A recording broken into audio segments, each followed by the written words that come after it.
Thank you everyone for joining us on our third of 5 training sessions on backup as a service. Today we're going to be talking about how to sell backup as a service. As always, Mike Mitch from NEC will be presenting. Just a quick reminder that if you need to reach out to someone at Optus, here are the contact information for the account managers. And if you're not sure who to reach out to, you can always email info@optusinc.com. That'll come directly to my team, and we'll pass that on and get your questions answered. So Mike, let's take the third training away. Go ahead. Very good. Rebecca, thank you for setting up this third in this series, the 5-part series.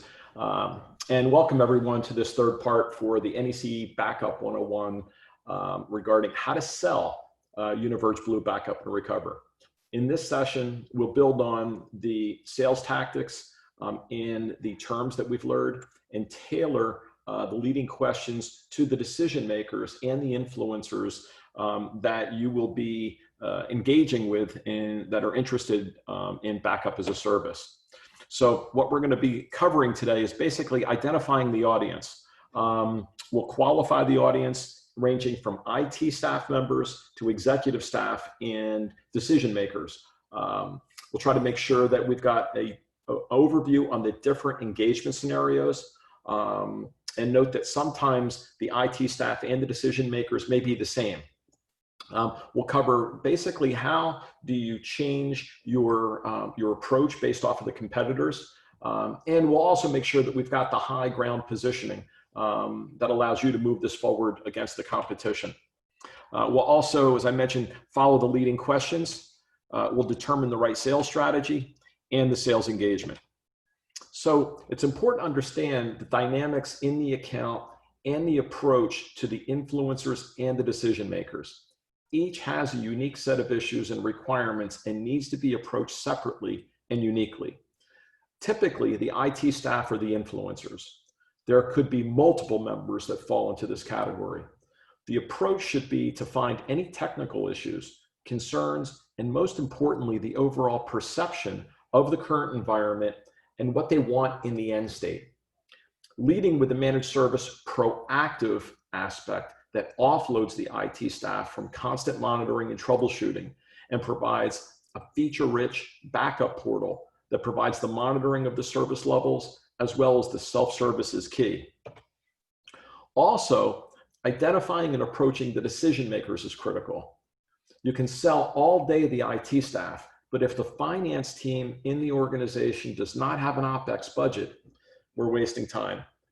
Understanding the decision makers' issues in terms of financial consideration, service levels, compliance, and security with the growing issues associated with potentially disgruntled employees that have access to company data is key. Focus on a no obligation assessment to provide another view of the environment. This approach will provide the top-down direction by the decision makers to the influencers to provide the information needed for an assessment. Combine this with a suite of services, not multiple vendors, backed by a service level agreement to win over the decision makers, with an assessment that provides valuable information on their environment, as well as the contract terms for easy execution. Now, remember, IT staff are typically influencers, although at times with smaller organizations, also decision makers. During normal times, these members are typically defensive and proud of their environment. However, during current or prior issues, very direct and open regarding their challenges. Understanding the current situation will direct your approach to either resolving an immediate issue or to consult in helping the IT staff and working up to the key decision makers to add more value to their organization. So ensuring what are the top IT staff challenges? Again, remember if it's something that is critical, that's going to guide the conversation, or if it's a good state and they want to be able to provide some other enhancement. So what are they currently using? Understanding if they're going to be defensive about it, if they're going to go ahead and they're going to be open about it. Do they have the time to monitor the environment, maintain it, doing the updates? Are they running the reports that are associated with ensuring backups are done? Are they doing the testing to make sure that the testing of the backups and a recover actually occurs? And then also another one of the key staff challenges is typically maintaining the training and the service contracts on the backup software and the storage. Are those service contracts being kept up? Have they run out? More often than not, we find a lot of accounts that their warranty has gone out is out, and they are operating on platforms that when they fail, they don't have a way to get them back up in a cost-effective manner. Have they implemented on a consulting basis the 3-2-1 rule, right? Do they have that extra on-site storage that the 3-2-1 rule calls out? And do they have the off-site backup storage in place? If yes, is the off-site storage disconnected? In other words, it's not being simply replicated like a lot of the systems are that are out there to a second location, which if they're compromised in the primary location, they're immediately compromised in that secondary location. And have they experienced any issues with their backups? Is the support from their current backup vendor adequate? Are the backups complete that we learned in some of the terms and definitions associated with backup? Also remember that there's typically a lot of complexity associated with multiple systems. They don't know exactly where the data is, where it's located, or how to restore it without having to talk to someone. And last but not least, are they meeting and or reporting the service level agreements and the compliance requirements that's needed by their management?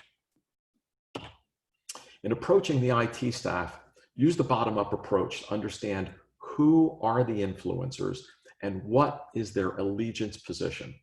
Remember that influencers like to talk and develop their own opinion built upon feedback from peers and industry information. So make sure you understand who they are and what's their decision criteria. Understand what's the competition. Are the IT members going to be friends or going to be foes? And if they're foes, look for ways to win them over, right? Providing tactical pre-sales. NEC backup recover blogs that we have available on the web are great references that cover the security. They also reference webinars and customer references that can talk on NEC's behalf to help win over the technical staff. Arrange a portal demo. Get them to see how simple it is that they can do a high-level managed backup service very simply and seamlessly by using the NEC command backup recover portal. And last but not least, offer a no obligation assessment and a potential trial to show them how they can save money and improve the service delivery. For short periods of time, we can seamlessly go ahead and get a trial started where they can actually do some backups to NEC without an obligation. It's only short term, but it's a great way to go ahead and to get them to the next step and say, hey, how can I go ahead and actually test this on my own without impacting my existing environment? Now, in working with the decision makers, identify the key issues that typically fall under one of three categories, being operations, financial, security, and compliance. So under the operations area, are the required service levels being met? And are they generating reports that confirm that the service levels are being met? A lot of times people are going to say they're being met because I haven't seen it, but if they don't have the reports to back it up, then it's really just hearsay, which ties into the compliance requirements.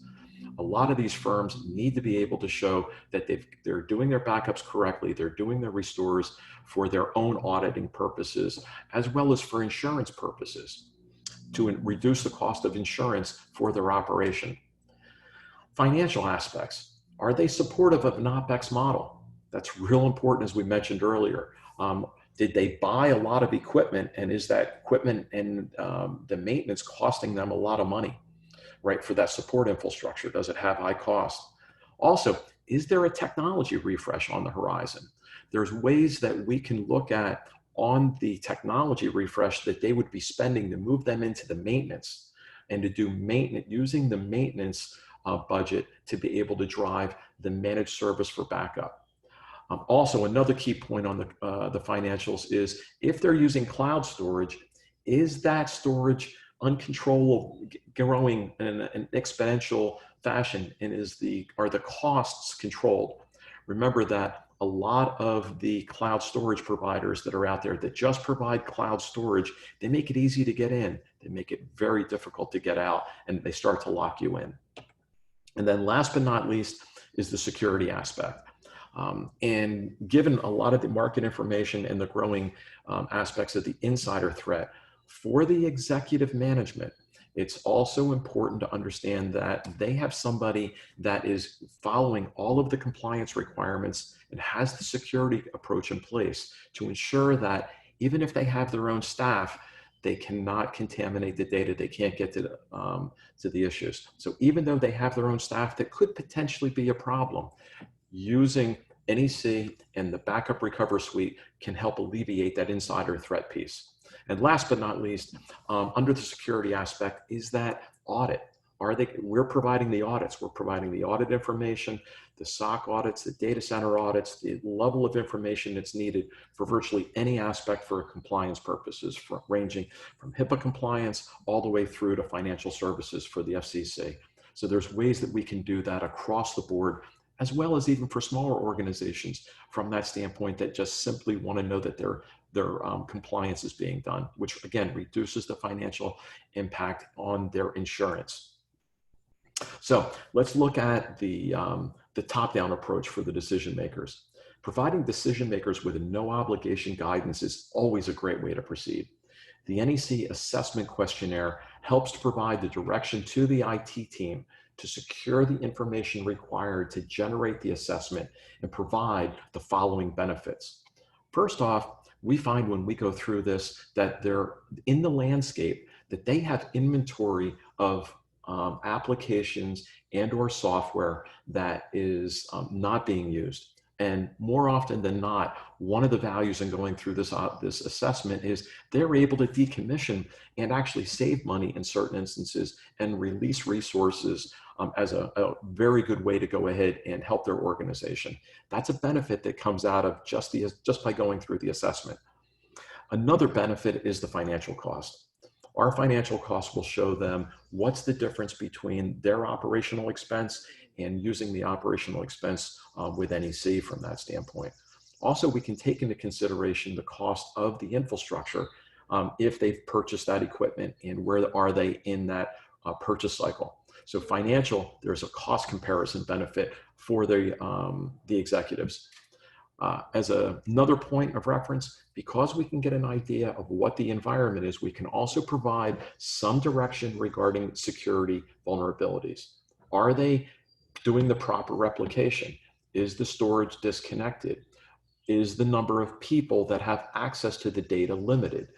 Is it redundant? Is there redundant components? So there's a lot of information that we get out of the assessment that helps identify and provides executive management vulnerabilities that their IT staff may not be providing that. So compliance piece is also another one. Are they getting the secure retention policy? Do they have the pieces that are needed to ensure that for like school systems that have to keep student data for decades, are they keeping that type of piece? Are they keeping it? Or for firms that only need to have 30 days, is that all they're storing and they really don't need that much more, right, to save them? And last but not least, then, what we like to do for the executives is to provide them their own executive dashboard with a service level so they can see our performance and how the system is performing from that standpoint. Okay, now to wrap things up and to also remember, as you're doing your engagements, NEC has the Backup Recover Battle Card. And what this does is it has the how and what to pitch to the audience, depending upon how you've done the qualification, identified them. There's the top 5 selling points on the lower cost, the ease of use, the productivity compliance, the business continuity, and then the security, reliability, and support points. Depending on who you have and who you're talking to in the end user, these are the 5 areas that you want to always lead with.